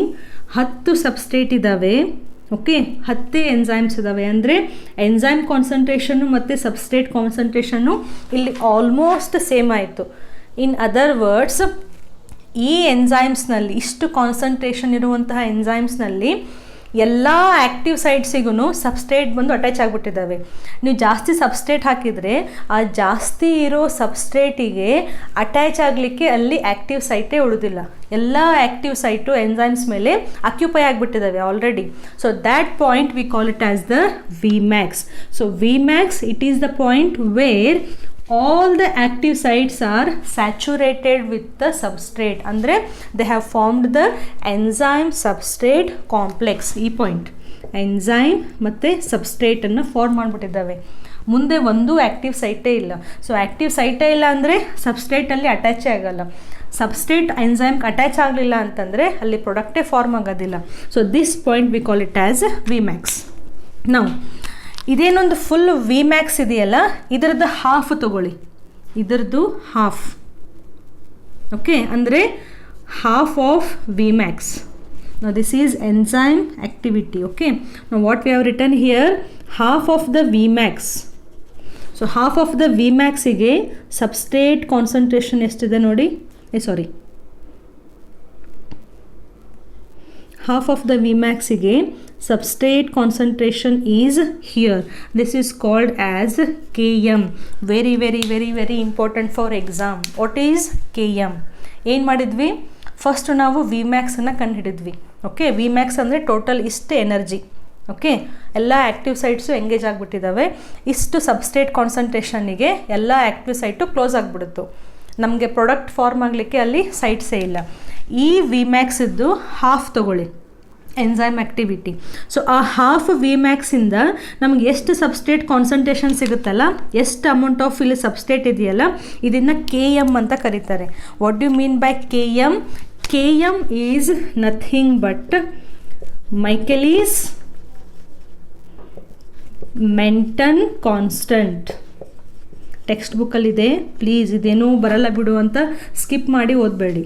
Okay, Michaelis Menten concept. Okay, now what is this Km indicates? Km is very very important. ಒಂದು ultimate ರಿಯಾಕ್ಷನ್ನಲ್ಲಿ ಯಾವ substrate ಕಾನ್ಸಂಟ್ರೇಷನ್ನಿಗೆ half of the active sites, ಇಲ್ಲಿ full active site ಆಯಿತಾ, ಇಲ್ಲಿ half of the active sites are already engaged. That is very very important. It is called as Km. ಅರ್ಥ ಆಯ್ತಾ? So ಇದೆರಡು ಸಿಂಪಲ್ ಗ್ರಾಫ್ ಇತ್ತು. ಸಬ್ಸ್ಟ್ರೇಟ್ ಕಾನ್ಸಂಟ್ರೇಷನ್ ಸ್ವಲ್ಪ detail ಆಗಿ ಕೊಟ್ಟಿದ್ದಾರೆ, very very important. So substrate concentration ಜಾಸ್ತಿ ಆದಂಗೆ ಎಂಜೈಮ್ ಆ್ಯಕ್ಟಿವಿಟಿನೂ ಜಾಸ್ತಿ ಆಗ್ತಾ at certain point it becomes constant. It is called Vmax. Max ಅಂದರೆ ಮ್ಯಾಕ್ಸಿಮಮ್ ಆ್ಯಕ್ಟಿವ್ ಸೈಟು ಅಕ್ಯುಪೈ ಆಗಿದ್ದಾವೆ. ಈ Vmaxದ್ದು ಹಾಫ್ ಕ್ಯಾಲ್ಕುಲೇಟ್ ಮಾಡಿ. ಇದು ಫುಲ್ 10 ಇದ್ದರೆ ಇದು 5. ಸೊ ಈ 5 ಲೆವೆಲಿಗೆ ಗ್ರಾಫ್ ಎಲ್ಲಿ ಮೀಟ್ ಆಗುತ್ತಲ್ಲ, ಅದನ್ನು ಹಿಡ್ಕೊಂಡು ಸಬ್ಸ್ಟ್ರೇಟ್ ಕಾನ್ಸಂಟ್ರೇಷನ್ ಎಷ್ಟಿದೆ, 10 molecule, 2 molecule, 5 molecule. ಸೊ ಇಷ್ಟು ಕಾನ್ಸಂಟ್ರೇಷನ್ ಇದ್ದಾಗ, ಈ ಪಾಯಿಂಟಿಗೆ ಇಷ್ಟು ಕಾನ್ಸಂಟ್ರೇಷನ್, ಸಬ್ಸ್ಟ್ರೇಟ್ ಕಾನ್ಸಂಟ್ರೇಷನ್ ಇದ್ದಾಗ half of the enzymes are involved, and that we call it as a Km, Michaelis Menten constant.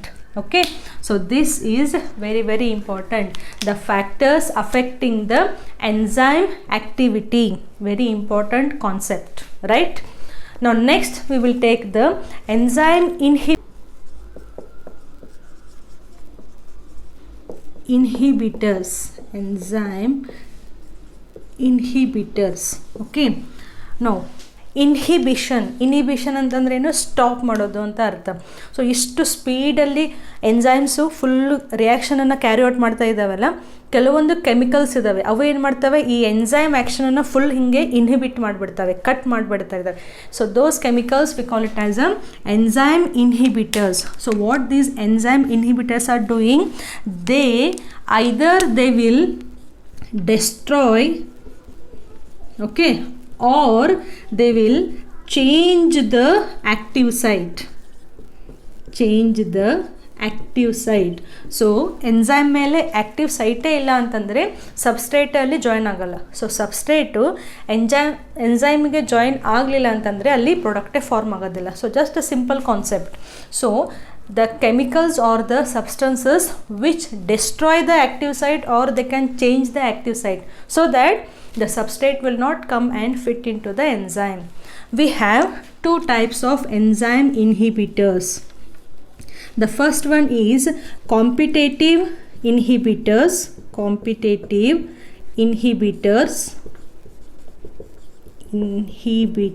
Okay, second one is non-competitive inhibitors. Difference ಏನು ಅಂತಂದರೆ, now imagine there is one enzyme. Now this is one enzyme and this is the active site of the enzyme. Okay, ಈ ಎಂಜೈಮು ಒಂದು substrate ಮೇಲೆ act ಆಗುತ್ತೆ. Now this is the substrate. So lock and key hypothesis ಹೇಳಿದ್ನಲ್ಲ, so ಇದು correct ಸಬ್ಸ್ಟ್ರೇಟದ್ದು ಹೆಂಗೆ shape ಇದೆ ಅದು ಬಂದು ಇಲ್ಲಿ ಫಿಟ್ ಆಗಬೇಕು.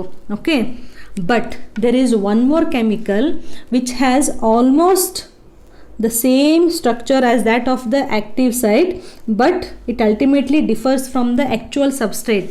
Okay, ಇಲ್ಲಿ ನೋಡಿ, ಎರಡು ಮಾಲಿಕ್ಯೂಲ್ಸ್ ಇದ್ದಾವೆ.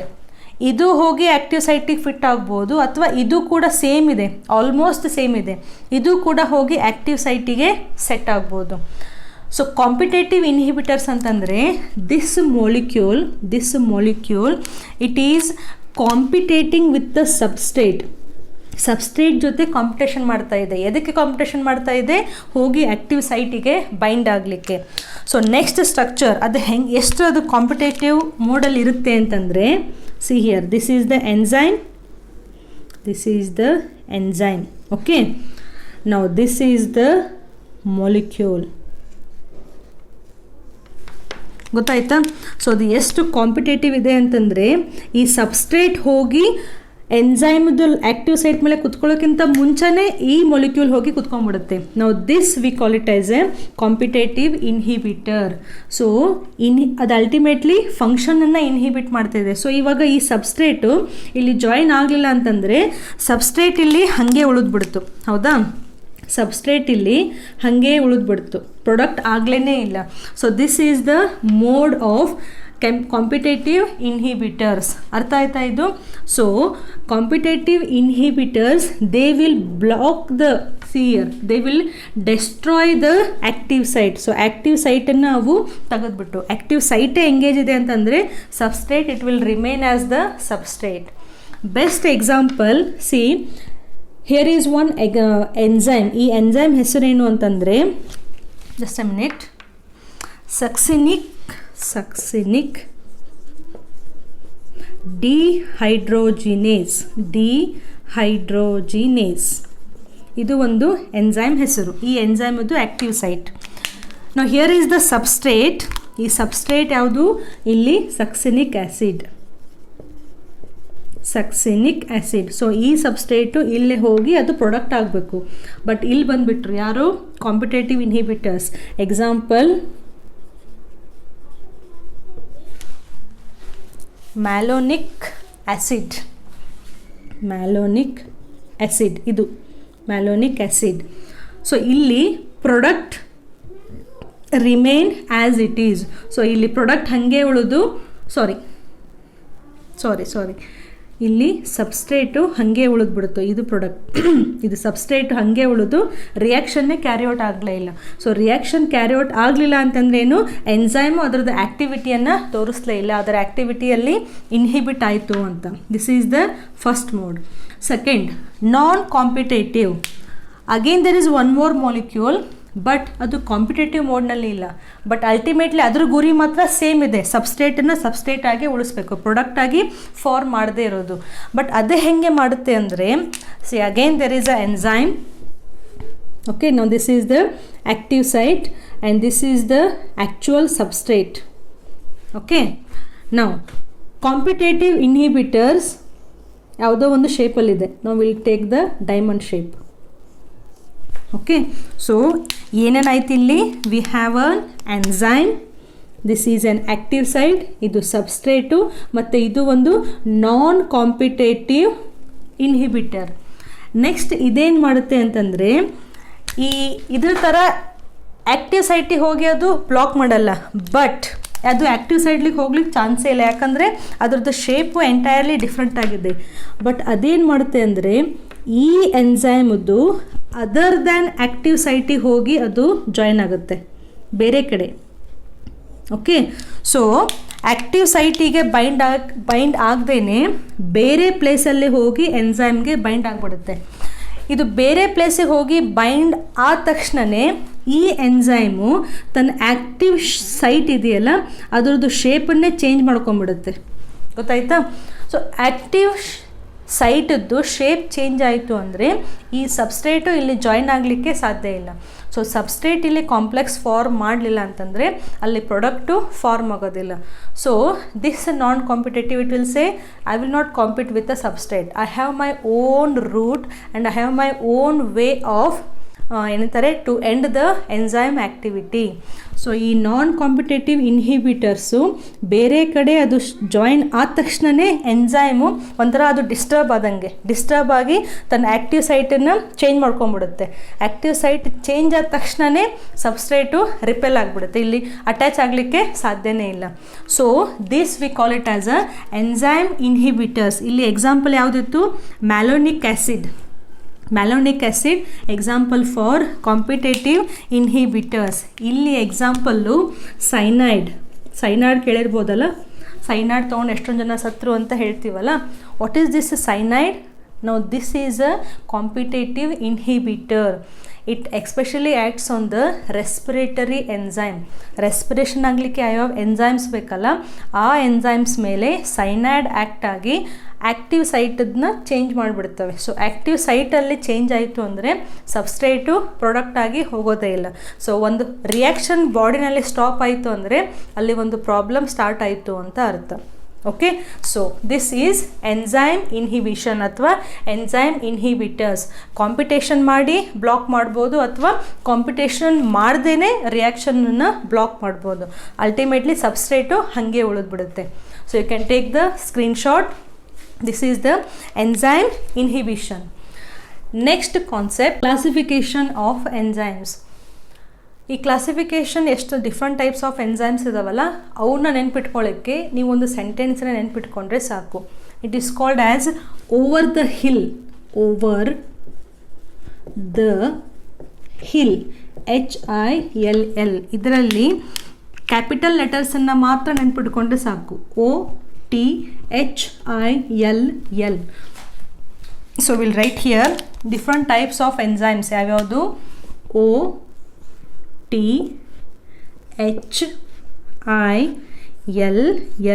ಇದು ನಿಮಗೆ ಸಾಕಷ್ಟು ಈ ರೀತಿ ಟ್ರಿಕ್ಸು ಸಿಗ್ತಾ ಇರ್ತವೆ. ಜಸ್ಟ್ ಅದನ್ನು ಯೂಸ್ ಮಾಡಿ ನಾವು ನೆನ್ಪಿಟ್ಕೋಬೋದು. ನಾವು ವಾಟ್ ಈಸ್ ದಿಸ್ ಓ ಅಂತಂದರೆ ಆಕ್ಸಿಡೋ ರಿಡಕ್ಟೇಸ್. ಇದು ಒಂದು enzyme category, oxidoreductase. Second one T ಅಂತಂದರೆ ಟ್ರಾನ್ಸ್ಫರೇಸಸ್. H ಅಂತಂದರೆ ಹೈಡ್ರೇಸಸ್. ಐ ಅಂತಂದರೆ ಐಸೋಮರೇಸ್. ಎರಡು ಎಲ್ಲಿದೆ.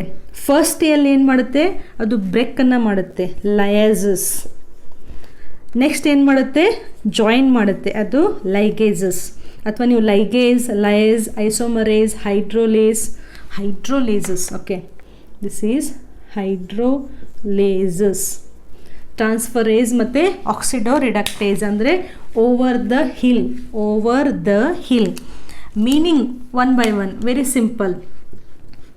ಓಕೆ, ಆಕ್ಸಿಡೋ ರಿಡಕ್ಟೇಸ್, ಆಕ್ಸಿಡೇಷನ್ನು ಆಗ್ತಾ ಇದೆ ಮತ್ತು ರಿಡಕ್ಷನ್ನು ಆಗ್ತಾ ಇದೆ. So the enzymes which carry out the oxidation and reduction at a same time. For example, ಎರಡು ರಿಯಾಕ್ಟೆಂಟ್ ಇದ್ದಾವೆ.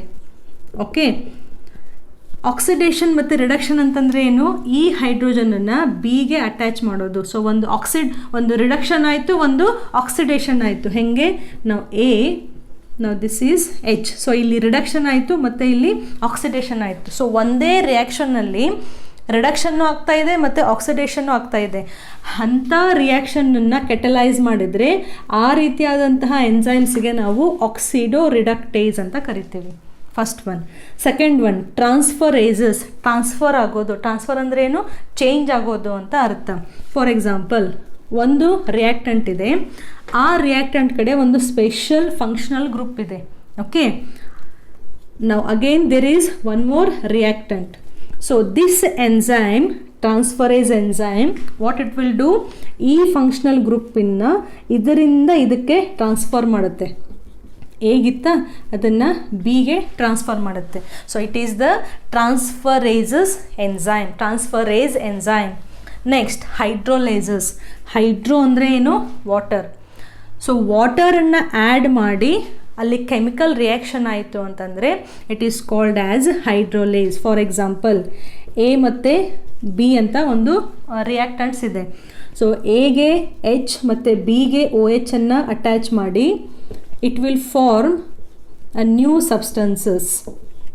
ಓಕೆ, ಸೊ H ಮತ್ತು OH ಅಂದರೆ ಏನು, ಅದು ವಾಟರನ್ನು ಆ್ಯಡ್ ಮಾಡಿ ಮಾಲಿಕ್ಯೂಲ್ಸನ್ನು ಫಾರ್ಮ್ ಮಾಡೋದು. So this is called as hydrolases, the reaction by adding the water, hydration. Next isomerism ಅಂತ ಕೇಳಿದ್ದೀವಲ್ಲ.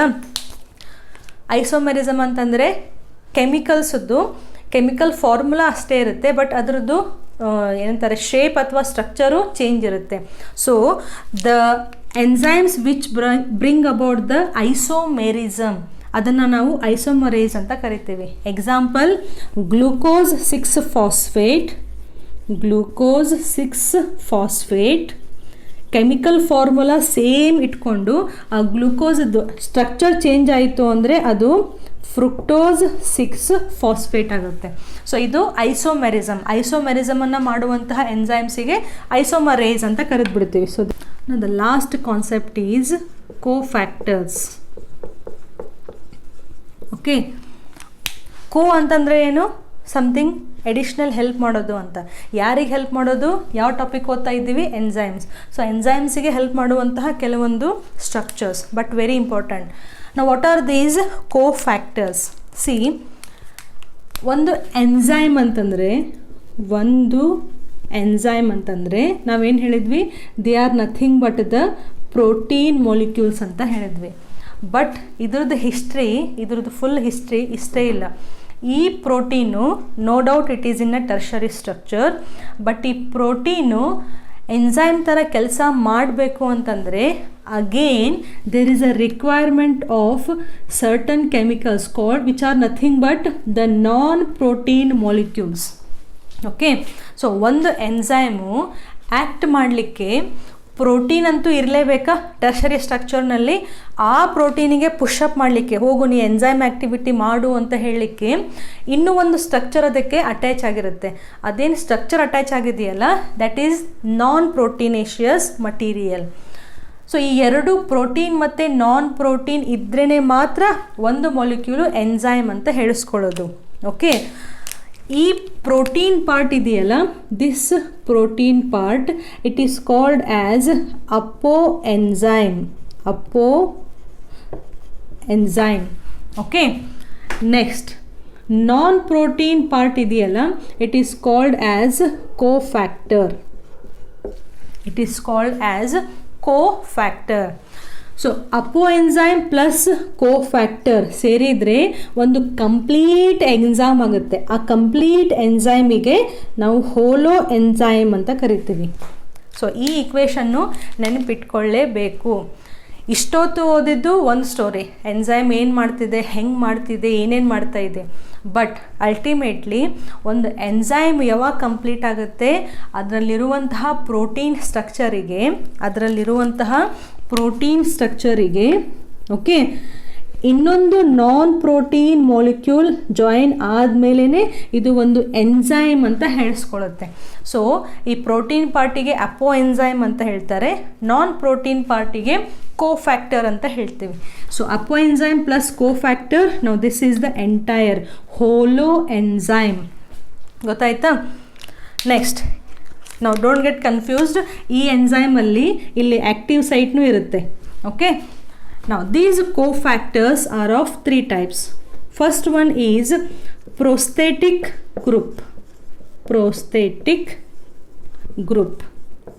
Okay, second one is,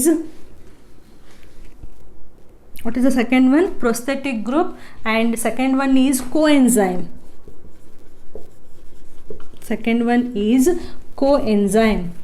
Next, third one we have metal ion. ಸೊ ಇದೆಲ್ಲ ನಾವು ಬರೆದಿದ್ದೀವಲ್ಲ, ಪ್ರೊಸ್ಥೆಟಿಕ್ ಗ್ರೂಪ್, ಕೋಎನ್ಜೈಮ್ ಮತ್ತು metal ion. ಏನಿವು? These are nothing but the type of this non protein structures. So prosthetic group ಇರ್ಬೋದು, coenzyme ಇರ್ಬೋದು, ಅಥವಾ metal ion ಇರ್ಬೋದು. ನಾವು what is the difference between these three? Quick ಆಗಿ, prosthetic group and coenzymes, these are nothing but the organic molecules.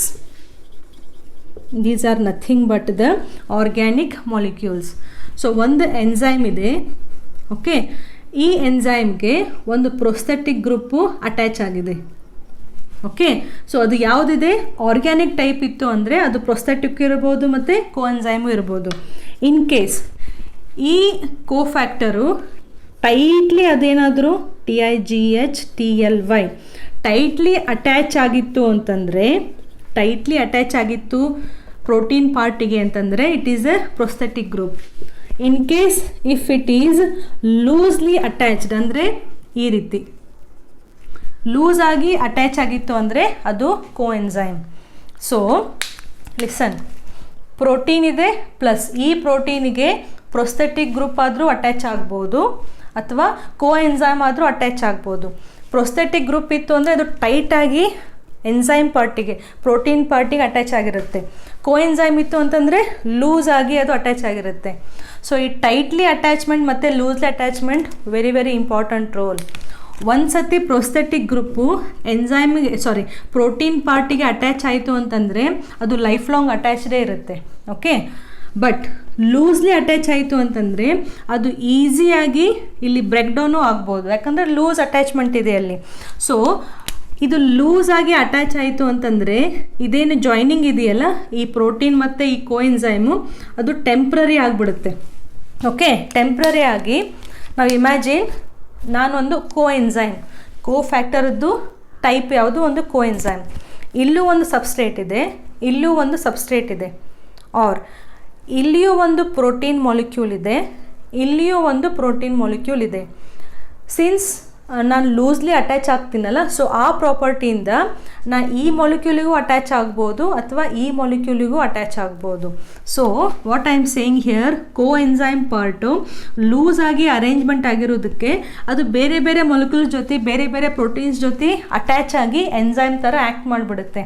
But ಇದು ಹಾಗಲ್ಲ, ಒಂದು ಸತಿ ಅಟ್ಯಾಚ್ ಆಗಿಬಿಟ್ರೆ ಮುಗೀತು, ಅದೇ ಪರ್ಮನೆಂಟಾಗಿ ಉಳ್ಕೊಂಡು ಎನ್ಸೈಮ್ ಆ್ಯಕ್ಟಿವಿಟಿಯನ್ನು ಮಾಡ್ತಾ ಇರುತ್ತೆ. So don't get confused what we are studying.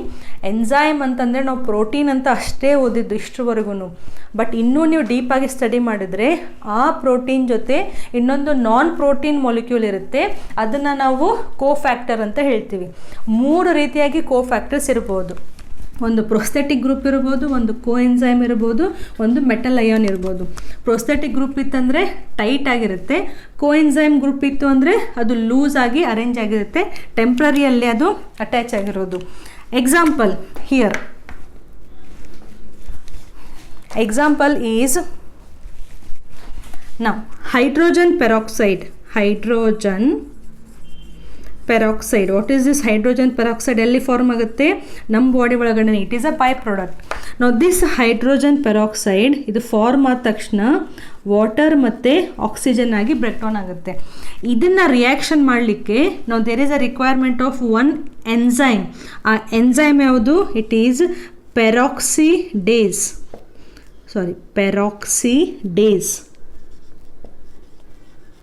Okay, ಇದು ಪ್ರೋಟೀನ್ ಪಾರ್ಟ್. ಓಕೆ, ಈ ಪೆರಾಕ್ಸಿಡೇಸಿಗೆ ಒಂದು ಪ್ರೊಸ್ಥೆಟಿಕ್ ಗ್ರೂಪ್ ಅಟ್ಯಾಚ್ ಆಗಬೇಕು. ಯಾವುದದು? It is the heme group. So heme is name of one prosthetic group. So heme attach ಆದರೆ ಮಾತ್ರ ಈ enzyme ಈ ರಿಯಾಕ್ಷನನ್ನು ಮಾಡಲಿಕ್ಕೆ ಸಾಧ್ಯ ಆಗುತ್ತೆ. ಸೊ ಪೆರಾಕ್ಸಿಡೇಸ್ ಇದು ಪ್ರೋಟೀನ್ ಪಾರ್ಟನ್ನು ನಾವು ಹೇಳ್ತಿರೋದು. ಹೀಮ್ ಅಂದರೆ ಏನು? Non protein part. ಯಾವುದದು? ಪ್ರೊಸ್ಥೆಟಿಕ್ ಗ್ರೂಪ್. ಅರ್ಥ ಆಯ್ತಾ? ಕನ್ಫ್ಯೂಸ್ ಆಗಲೇಬಾರದು. So this is the example. So enzyme active ಆಗಲಿಕ್ಕೆ ಕೋಫ್ಯಾಕ್ಟರ್ಸ್ ಇರಲೇಬೇಕು. ನೆಕ್ಸ್ಟ್ ಇಲ್ಲಿ ಎಕ್ಸಾಂಪಲ್ ಯಾವುದು ಅಂತಂದರೆ ಕೋಎನ್ಸೈಮ್ಸಿಗೆ example NAD and NADP. What are these? Nicotine amine adenine dinucleotide, nicotine amine adenine diphosphonucleotide. Okay, ಇದನ್ನು ನೀವು ರೆಸ್ಪಿರೇಷನಲ್ಲಿ ಅಲ್ಲೆಲ್ಲ ಕಲಿತೀರಾ, ಅಲ್ಲಿ ನಿಮಗೆ ಈಸಿಯಾಗಿ ಈ ಮೊಲಿಕ್ಯೂಲ್ ಬಗ್ಗೆ ಅರ್ಥ ಆಗುತ್ತೆ. Just here you have to remember the name. So ಇವು ಕೋಎನ್ಸೈಮ್ಸ್. ಓಕೆ, ಈ ಕೋಎನ್ಸೈಮ್ಸು